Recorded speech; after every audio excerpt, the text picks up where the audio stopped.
6 मार्च को एक कॉल आती है कि आपका एक नीट वीडियो मेरे पास आया हुआ है, 34 वीडियो आए हैं और 48 फोटोएँ आई हैं, और बोलने लगा मैं सीबीआई का अधिकारी बोल रहा हूँ, मेरे पास आपकी पूरी विवेचना आई हुई है और आपके घर पूरी फोर्स आ रही है। तो मैं उसकी बातों से ऐसा लग रहा था कि मुझे को ठग लग रहा था, तो मैंने फोन काटा। कानपुर से बड़ी खबर आपको बता रहे हैं, जहां पर कानपुरिया युवक ने साइबर ठगों से मंगवा लिए खाते में 9,500 रुपए। युवक ने गिरवी रखी मां की चैन छुड़ाने का हवाला देकर मंगवाए रुपए। साइबर ठगों ने सीबीआई ऑफिसर बनकर केस में फंसाने की धमकी दी थी। केस से बचने के लिए ठगों ने 1.5 लाख की डिमांड की थी। युवक ने मां की चैन बेचकर 1.5 लाख रुपए देने का आश्वासन दिया। गिरवी चैन को छुड़ाने में 9,500 कम पड़ने का कहकर ठगों से रुपए मंगवा लिए। ठगों को अभी भी इंतजार है कि युवक चैन बेचकर 1.5 लाख रुपए देगा। कानपुरिया युवक ने साइबर ठगों से ही 9,500 रुपए खाते में ट्रांसफर करा लिए। साइबर ठगों को भनक तक नहीं लगी कि वे कानपुरिया युवक का शिकार बन चुके हैं। पीएम मोदी की मन की बात में साइबर ठग के कार्यक्रम को देखकर जागरूक था भूपेंद्र।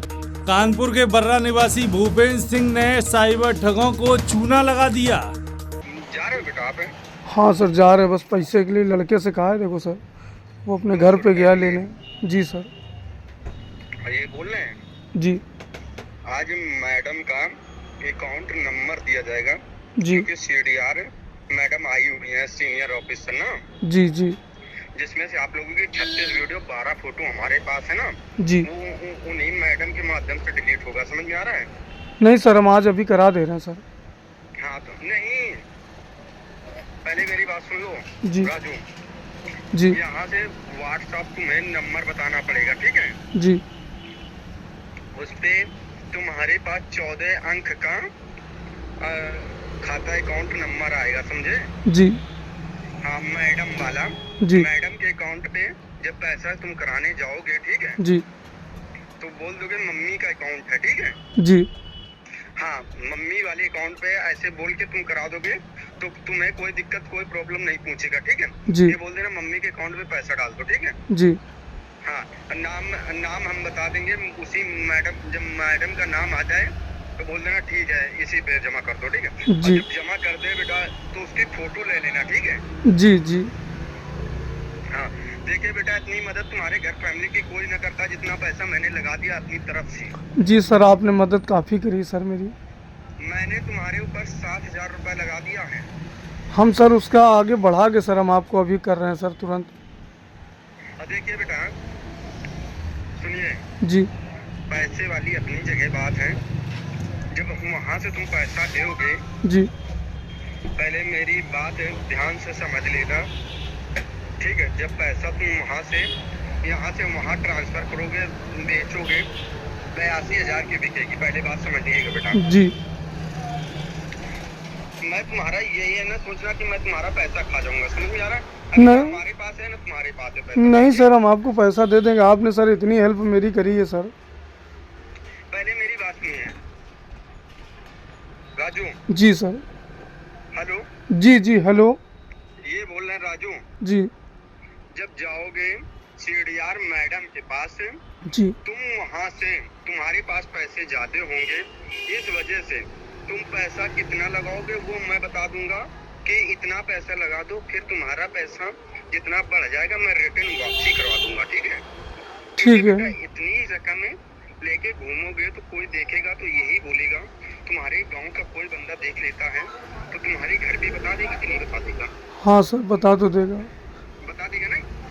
हाँ सर। और मान लो तुम्हारे पीछे कोई तुम्हारे गांव का कोई लग जाता है बेटा, वो पैसा वैसा देख लीजिए, अभी दुकानदार तुम्हारी चैन नहीं दे रहा है, तो इसी वजह से मैं बताऊंगा मैडम के लिए जितना पैसा लगाना है उतना पैसा लगा देना, जितना बढ़ेगा मैं तुम्हारा पैसा रिटर्न वापसी करवाऊंगा, ठीक है? हाँ सर, फिर हम आपसे जो खर्चे होते होंगे हम लेते रहेंगे।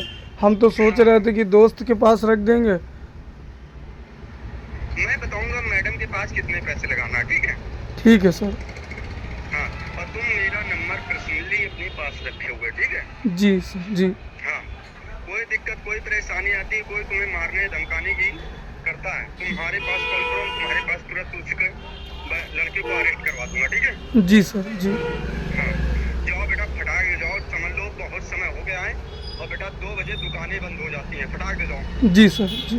वहाँ से सामान लेके फटाक दे, पैसा लेने के बाद जहाँ तुम टाइपिंग कराने गए तो वहाँ पैसा ट्रांसफर कर देता है ना।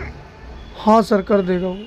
हाँ, तो वो अकाउंट नंबर व्हाट्सएप बता देना, व्हाट्सएप पे उसी नंबर पे व्हाट्सएप मैं बता दूंगा, ठीक है। जी सर। हाँ, फटाक दे जाओ बेटा, आप समझ लो बहुत टाइम हो रहा है। सर हम जा रहे हैं, तुरंत जा रहे हैं सर। पैसे की व्यवस्था हो गई? सर कहाँ है, दोस्त गया है सर अपने घर पे लेने, किताब के बहाने लेने गया है सर 200 रुपये। अच्छा, और 3000 रुपया निकाल लिया? सर वो भी निकाल ले रहे हैं तुरंत जाके सर अभी। हाँ, अब बेटा देख लो, हम फटाक से मैडम के पास से पैसा ले जाके तुम्हारे पास मैंने लगवाया है। नहीं सर हम तुरंत कर रहे हैं सर। अगर मान लो जिस प्रकार से मैंने तुम्हें 7000 रुपया दिया है बेटा, हम लोगों का घर परिवार है, मेरे बीवी बच्चे हैं बेटा, त्योहार आ गया है, मैं भी समझ सकता हूँ मेरी वाइफ क्या बोलेगी। हाँ सही है सर। अगर मेरे लड़के बच्चे पढ़ाई लिखाई कर रहे हैं बेटा, मेरे 3000 रुपए मेरे पास लास्ट बचे थे, मेरी वाइफ नहीं दे रही थी, कभी 2 झापड़ लगा के पैसा तुम्हारे पास लगा के आया क्योंकि तुम्हारा जीवन करियर खराब हो रहा था। अरे नहीं सर आपने मेरी बहुत हेल्प करी है सर। जाइए बेटा, फटाक दे जाइए जी। मैं व्हाट्सएप नंबर बता देना जिसपे वो चेक कर ले। जी सर। हाँ, तो यहाँ से मैं मैडम का 14 अंक का वो नंबर बता दूंगा, उसी नंबर पे जब नाम लिख के आएगा शकुंतला, क्या जी। नाम लिख के आएगा बेटा? शकुंतला। हाँ, शकुंतला लिख के जब कहेगा शकुंतला तुम्हारी मम्मी है तो बोल देना हाँ। जी। ठीक है? जी सर। हाँ, जाइए बेटा। ठीक है सर। हाँ बेटा, तुम लोगों का 36 वीडियो 12 फोटो हमारे पास निकल के आया है, ये समझ लो तुम। हम सर जा रहे हैं सर। हाँ जाइए, अभी तुम्हारे पास है, जैसे तुम उससे चैन ले लेते हो तुरंत मेरे पास कॉल करोगे, ठीक है? जी सर जी। हाँ, जैसे चैन तुम ले लेते हो। जी सर। हेलो। जी सर नमस्ते सर। नहीं सर हम गए थे सर उसके पास, वो सर एटीएम में जो नंबर सर पिन लगा है अकाउंट में, वो सर नंबर पहले बंद हो चुका है, तो सर वो ऑनलाइन जो ऐप बनता है वो सर बन नहीं पा रहा है।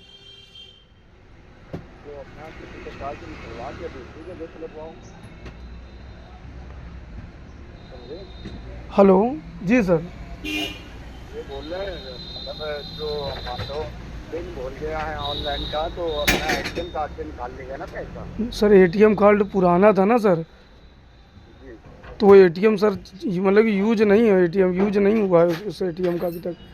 उस एटीएम में ओटीपी आता है, तो एटीएम जैसे पासवर्ड बनाएंगे तो उस एटीएम में भी ओटीपी मांगता है, जब तक वो नंबर नहीं होगा तो ओटीपी नहीं आएगा। तो बेटा मान लो कि ये पैसे का अरेंजमेंट आप नहीं कर पाएंगे? नहीं सर देखिए, आज हम ऐसा करते हैं, हम किसी से ले लेते हैं और उसको हम बता देंगे कि जो है पैसे आ गए हैं, क्योंकि कल जो बैंक में लड़की थी जिसका नंबर लिया था, जो फार्म वार्म भर रही थी, तो उसकी जानकारी के लिए नंबर लिया था, तो उसने बताया था, तब पता चला कि बोला कि मैडम पैसे आ गए, तो बोला हाँ आपके अकाउंट में पैसे ट्रांसफ़र हो गए थे 4:30 बजे, तब जानकारी हुई थी। पैसा कैसे ट्रांसफर करोगे भाई? सर पैसा अब सर किसी से सर लेके ट्रांसफ़र करना पड़ेगा, लेकिन अब किसी से मिलेगा भी नहीं, क्योंकि अब या तो सर 2 दिन रुक जाइए सर। देखिए बेटा, हम लोगों का बेतुहार है, मान लीजिए अगर बिल्कुल सर अकाउंट में पैसे सर अकाउंट में पैसे आ गए हैं, बस सर निकालना है, लेकिन वो सर एटीएम में ओटीपी जो मोबाइल में जनरेट है सर, तब उसका ओटीपी उसी पे आएगा। उसका फोन पे गूगल पे नहीं चलता क्या? नहीं सर, वो ओटीपी डालेंगे तभी सर आएगा उसमें। तो वो कहीं से अपना किसी प्रकार से देखो बेटा निकलवा के आज पैसे को मेरे पास थोड़ा बहुत एडजस्ट करो, क्योंकि बेटा हम लोगों के पास भी बैलेंस नहीं रहेगा। अगर बेटा 10,000 रुपये लगा देते, मेरा ही पैसा लगा देते, बाद में अपना सीडीआर डिलीट करवाना, बेटा हम लोगों को 10,000 रुपये लगाते दो आगे, कैसे भी करो। मान लो आपका काम चला रहे थे, आज मेरा भी काम चलाओ, क्योंकि हम लोगों का भी तो आ रहा है, समझ में आ रहा है? हाँ सर। आप 10,000 रुपये बेटा अभी लगाओ जाके तुम। सर अब अकाउंट से सर पैसे निकले तभी तो सर लगाएं, लेकिन सर पैसे तो आ गए, ये तो अच्छी बात है कि पैसे आ गए, हम लगाने के लिए हम आपको पैसे भी लगा दे रहे हैं, लेकिन सर अब आज कैसे सर लगा दें? तो कहाँ से पैसे लगाएंगे, आपकी दिक्कत होती है। देखिए बेटा, हम लोगों के पास पैसा नहीं है तो फिर हम लोग क्या करेंगे। आपका तो बन गया, मेरा नहीं बना हुआ है। आप मेरे को बिगाड़ने लगे हैं क्या? आप मान लो हम वक्त पे तुम्हारे काम आ जाएं और तुम हमारे वक्त पे काम ना हो, बेटा बेकार है इस प्रकार से बेटा काम। नहीं सर, हम तो आपके वक्त पे, आपने मेरे इतने वक्त पे काम चलाया है सर, हम आपके वक्त पे काम आएंगे। लेकिन सर पैसे निकल नहीं रहे ना सर, उसमें अकाउंट में अब 2 दिन बाद ही सर बैंक खुलेगी। तो बेटा हम लोगों के पास मान लो पेमेंट नहीं, यहाँ पे कितना भी लगवा सकते हैं ये हमें बताइएगा, तो हम उसी हिसाब से किसी प्रकार से अपना लगवाइए। देखिए बेटा, ठीक है सर, हम देखिए हम दूसरा कोई रास्ता देख के सर, हम देखिए हम कुछ करते हैं सर।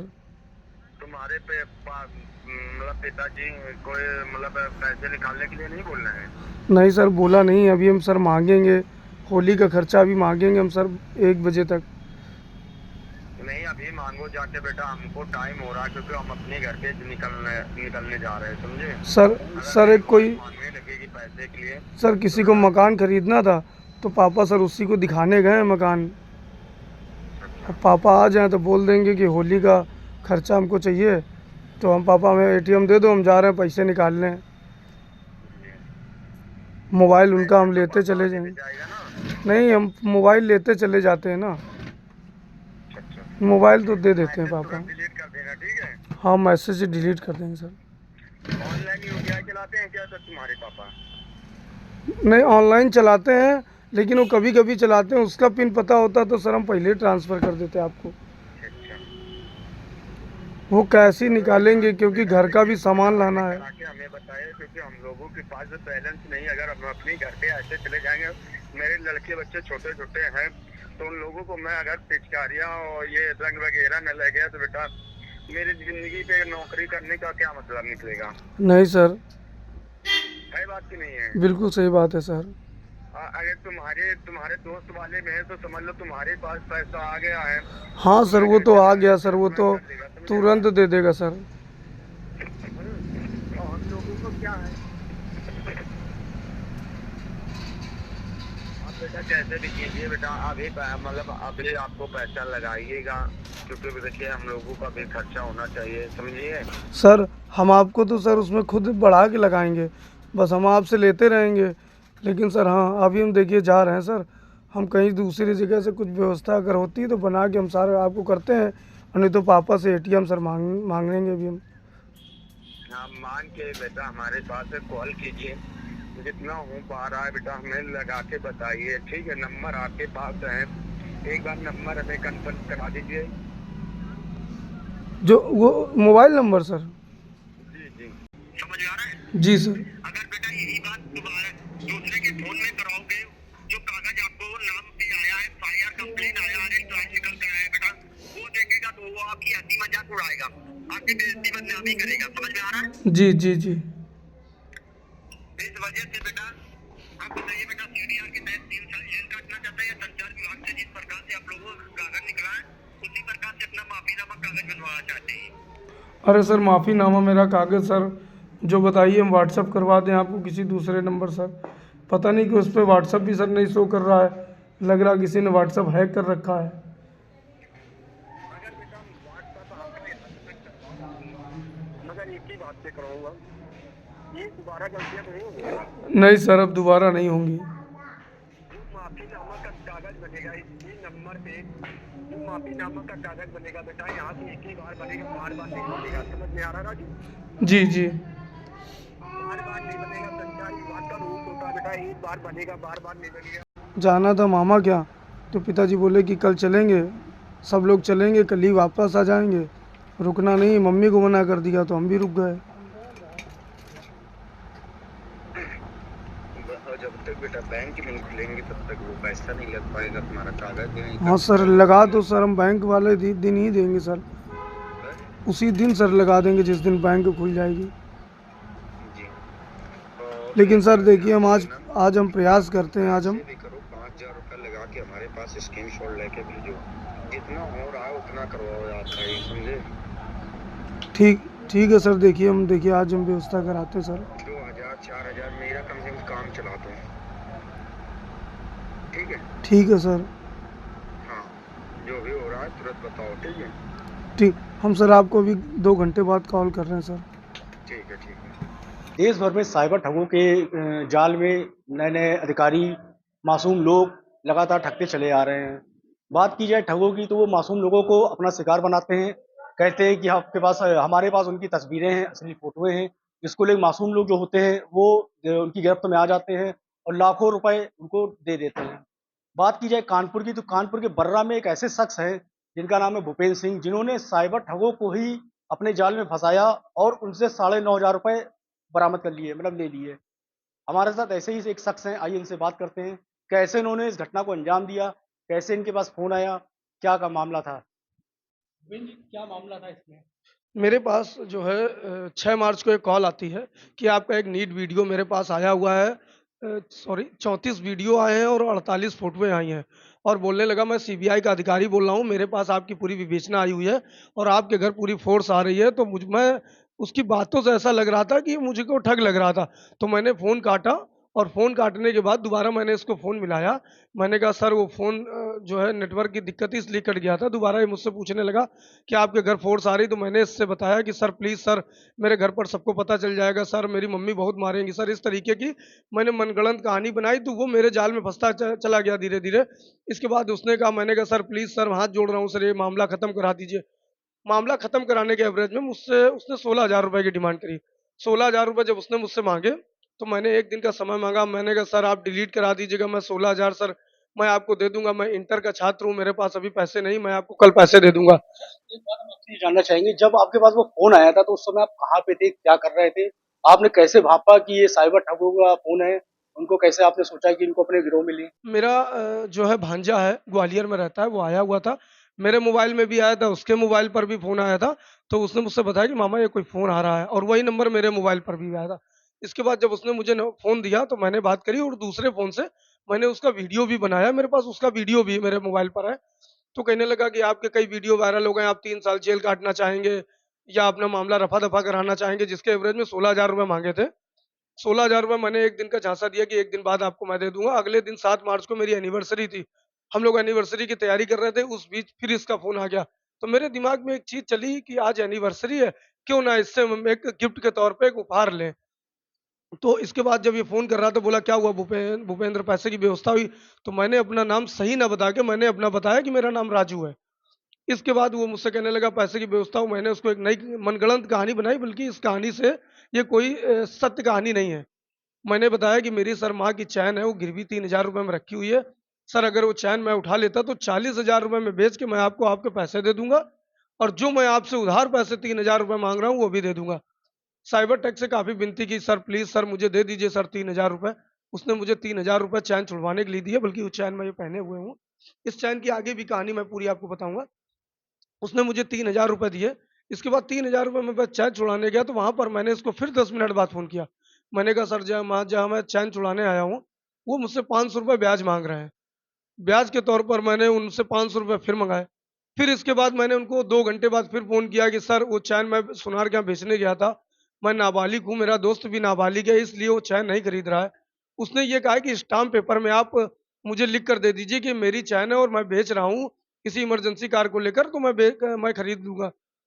460 रुपए बताकर मैंने उससे 500 रुपए फिर से उसको जो है सुनार को स्टाम्प पेपर में लिखित में बेचने के लिए बात कहकर उससे लिए। मेरे पास 4,000 रुपए टोटल आ गया। इस तरीके से मैंने हर एक दिन, हर एक समय एक नई मनगढ़ंत जो है उससे कहानियाँ रची और वो मेरे जाल में पूरी तरीके से फँसता हुआ चला गया। इस तरीके से मुझे उसने अभी तक 9,500 रुपए दिए हैं और 9,500 रुपए मैंने ले रखे हैं। आज भी उसने मुझको मैसेज किया था। देखिए, आज भी उसने मुझे मैसेज किया था कि जैसा कि आप देख सकते हैं ये वही मैसेज है। होली विश कर रहा है। इसके बाद उसने मुझे मैसेज किया है कि हाय बेटा, आप नवस्ता से हैं। बेटा भूपेंद्र तुम नवस्ता से हो। वो मेरी लोकेशन भी कहीं न कहीं देख रहा है। तो मैंने कहा कि हाँ, लेकिन मैं लेकिन देखा जाए अभी तक मुझको ये पता नहीं चला है कि आप टीवी में आप जो है पेपरों में आपकी खबरें छप रही हैं, उसको अभी तक इस तरह की कोई जानकारी नहीं है। वो साइबर ठग है, सोशल वर्किंग में शायद कम रहता होगा, क्योंकि कहीं न कहीं पूरे देश-विदेश में मेरी इस समय चर्चा है और अधिकतर तक सभी चैनलों पर, सभी नेशनल चैनलों पर मेरी खबर भी चल रही है और अधिकतर तक बड़े से बड़े अखबारों में मेरी तस्वीरें पहले पन्ने पर छपी हुई हैं। कहीं न कहीं मगर वो सोशल वर्किंग से थोड़ा हमें लग रहा है नाता कम रखता है, इसलिए उसको अभी भी जानकारी नहीं हुई है और कहीं न कहीं वो एक बड़े लालच में है। उसको मैंने बता रखा है कल सोमवार है और कल मैं 1,15,000 रुपए आपके अकाउंट में डालूँगा। उसको अभी कहीं न कहीं ये लालच है कि 1,15,000 रुपए मेरे अकाउंट में आएगा। इसलिए वो मुझसे कंटिन्यू लगातार बात अभी भी कर रहा है। आपने इसकी शिकायत कहीं साइबर अपराध सेल में या किसी आला अधिकारी से करी है? मैंने डीसीपी साउथ से इसकी जानकारी पूरी दे रखी है और कहीं न कहीं पूरा जो है उत्तर प्रदेश पुलिस पर मुझे पूरा भरोसा है। योगी आदित्यनाथ की सरकार पर भरोसा है, नरेंद्र मोदी पर भरोसा है कि ये साइबर ठग अब हमारे सिवा दूसरे को ये निशाना नहीं बना पाएगा क्योंकि जो उत्तर प्रदेश कानून, पुलिस और सरकार के लंबे हाथ हैं, उन लंबे हाथों से ये बच नहीं पाएगा। कहीं न कहीं जल्द ही पुलिस की गिरफ्त में होगा और जो हमें ये ठगी का शिकार बना रहा था, कहीं न कहीं हम जागरूक थे। हम आपके चैनल के माध्यम से लोगों को कहेंगे कि इस तरीके से आप भी जागरूक हुए। अगर आपके मोबाइल पर इस तरीके की कॉल आती है या इस तरीके का कोई अधिकारी बनकर बात करता है, तो आजकल बहुत बड़ा प्लेटफ़ॉर्म है गूगल, आप उससे एक बार सर्च करके जानकारी ले लीजिए। अगर आपको नहीं समझ में आ रहा है, तो आप नज़दीकी थाने में इस तरीके की जानकारी आप ज़रूर दें, ताकि आप साइबर ठगी होने से बच सकते हैं। सवाल ये है कि जो ये साइबर ठग था, जब आपकी इससे लगातार 3-4 बार बातें हुई हैं, तो आपको बातों में कैसा लगता था? क्या ये मतलब कोई आपराधिक प्रवृत्ति का है या मासूम है? क्योंकि साइबर अपराधी जो होते हैं, वो लोगों से पैसा ऐंठ लेते हैं। लेकिन आपने उनसे खुद उल्टा पैसा ले लिया, तो वो वास्तव में कैसा लगता था आपको? सर, इसने अपने जाल में फँसाने के लिए मुझे पूरा प्रयास किया। मतलब कि इसने मुझे बहुत डराने का प्रयास किया, बल्कि ये अधिकारी की डीपीपी कुछ समय के लिए मैं डर भी गया था। ये अधिकारी की फ़ोटो लगाए हुए मुझे लगा कि शायद किसी लड़की ने मुझे फँसा दिया है या मेरा किसी ने फ़ोन हैक कर रखा है, जो इस तरीके से मेरी फ़ोटो वीडियो वायरल कर रहा है, इस तरीके से मैं डर गया था। लेकिन जिस तरीके से मैंने देश के प्रधानमंत्री नरेंद्र मोदी ने कुछ समय पहले एक जो है कार्यक्रम किया था जिसमें उन्होंने मन की बात कही थी और इस विषय में मुझे पूरी जानकारी थी। उनके देश के प्रधानमंत्री नरेंद्र मोदी ने साफ कहा था, अगर इस तरीके से आपके पास कॉल आते हैं, तो आप सजग रहिए और उनके झांसे में नहीं फँसना है। मैं देश के प्रधानमंत्री नरेंद्र मोदी का बहुत-बहुत शुक्रिया अदा कर रहा हूँ कि कहीं न कहीं उनके मन की बात मेरे दिल पर थी और जिस समय मैं साइबर ठग से बात कर रहा था, उस समय मुझे ये पूरा प्रतीत हो रहा था कि मैं खुद प्रधानमंत्री हूँ और मैं खुद साइबर ठग से मतलब कि उस समय के लिए प्रधानमंत्री मेरे दिल पर बैठे हुए थे। मुझे मेरे पूरे मन की बात जो इस तरीके से उन्होंने कही थी, मेरे दिमाग में वो पूरी घूम रही थी और उसी तरीके से मैंने साइबर ठग को सबक सिखाया और उससे मैंने 9,500 रुपए भी ले रखे हैं और सोमवार को मैंने एक नई पिक्चर तैयार की है। उस पिक्चर में कहीं न कहीं ये फिर फँसेगा और मुझे फिर पैसे देगा। क्योंकि सोमवार को इसको एक आस है कि मुझे एक बड़ी रकम भूपेंद्र सिंह के द्वारा मिलेगी, मगर वो गलतफ़हमी में है, उसको पैसा नहीं मिलेगा और मैं पूरा प्रयास करूँगा कि मैं सोमवार को फिर एक नई पिक्चर में उसको मैं अपना शिकार बनाऊँगा। जैसा कि आपने देखा, ये हमारे साथ भूपेंद्र सिंह कानपुर के बर्रा में रहते हैं। इन्होंने साइबर ठग जो होते हैं, लोगों को अपना शिकार बनाते हैं, इन्होंने खुद उनका शिकार कर लिया है और 9,500 रुपए की रकम वसूल ली है। कानपुर से भारत ए टू जेड के लिए विनय कुमार की रिपोर्ट।